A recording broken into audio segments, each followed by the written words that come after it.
Paying the minimum feels like the adult move. It is the number the statement highlights, the smallest amount that keeps the account current, the button that says, "You did something. You're not late. You're handling it." And for millions of people, that feeling becomes the whole strategy. Not because they're careless, because the minimum was designed to feel like enough. On the surface, it looks rational. You owe a balance. You can't wipe it out this month.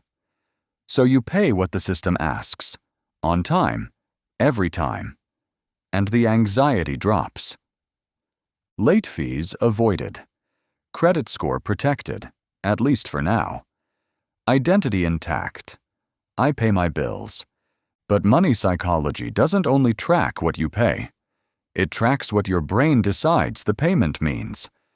And the minimum is unusually good at selling a story of responsibility while changing almost nothing about the debt itself.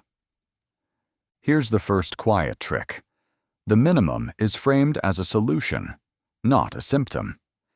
It's presented as the answer to, "What should I pay?" before the harder question ever appears. What is this balance doing to my future options? A small number feels manageable. Manageable feels smart. Smart feels safe. So the brain latches onto the comfort of the figure instead of the shape of the problem. Researchers who study debt behavior often talk about how people respond to payment cues. The numbers that are highlighted, suggested, or labeled as the default. When a small minimum due sits in bold, it doesn't just inform, it anchors. It becomes the reference point for enough, even when a larger payment is possible, even when the larger payment would change the timeline dramatically. This is classic anchoring in everyday clothes. The brain doesn't start from zero and invent a payment. It starts from the number already glowing on the page and negotiates around it, often downward toward comfort, rarely upward toward finish.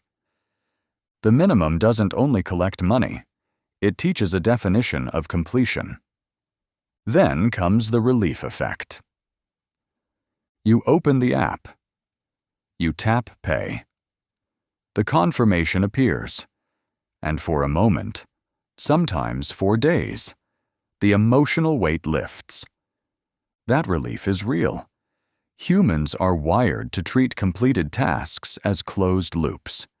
Anxiety hates open loops. A payment closes one.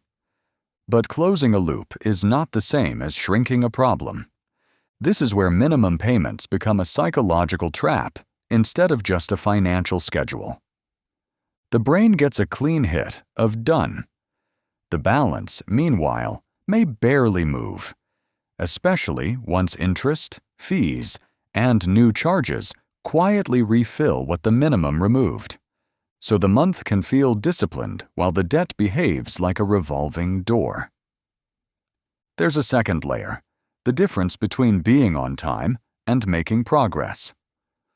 On time is a calendar virtue. It's visible.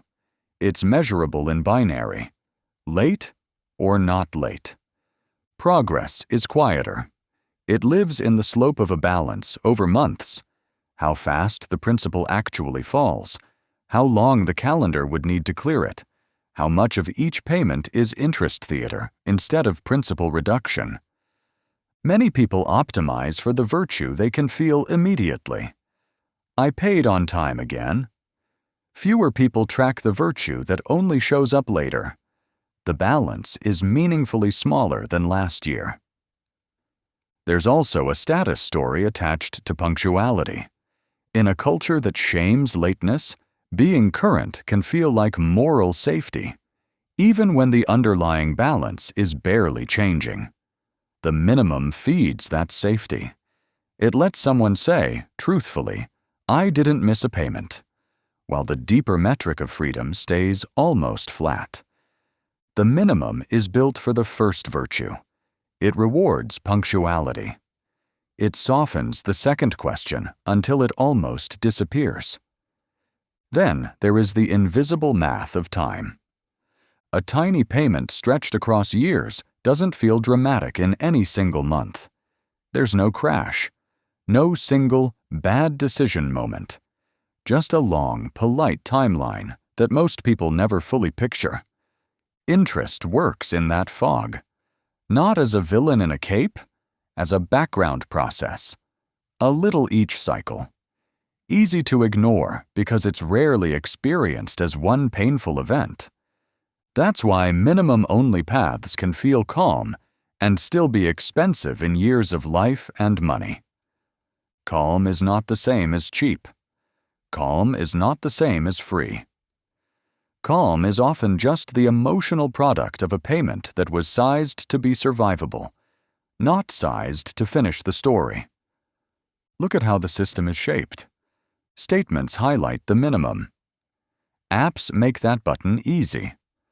Autopay often defaults toward the smallest compliant amount because set it and forget it feels like control, even when what's forgotten is the long calendar. Good standing language attaches moral praise to the smallest compliant action.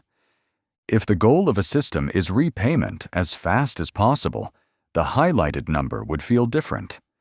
If the goal includes prolonged balances, the highlighted number makes perfect sense. Notice what gets easy. Paying a little, on schedule, with low emotional friction. Notice what stays hard. Holding a vivid picture of years still remaining, or of how much of each payment never touches principal. People who escape the trap of the minimum usually aren't magically richer overnight. They stop treating the suggested payment as a moral finish line. They start seeing it as what it often is, the lowest compliant action that keeps the relationship with the lender stable, while the cost of time keeps running. That shift changes the emotional frame. The confirmation screen stops being proof that I'm fine. It becomes one data point in a larger machine: principal, interest, new spending, and the calendar hiding behind the button. Because the trap isn't that minimum payments exist. Balances need a floor to stay current. The trap is when the floor becomes the ceiling of intention, when the smallest number becomes the identity of being responsible, and the long timeline becomes invisible because every month still feels like you did the right thing. Paying the minimum can keep you calm. It can also keep you stuck inside a story that feels adult, feels orderly, and quietly optimizes for duration. If you want more breakdowns like this, the hidden psychology behind money habits, debt, and wealth, subscribe. Next, we'll look at another responsible money ritual that feels productive while changing less than it promises.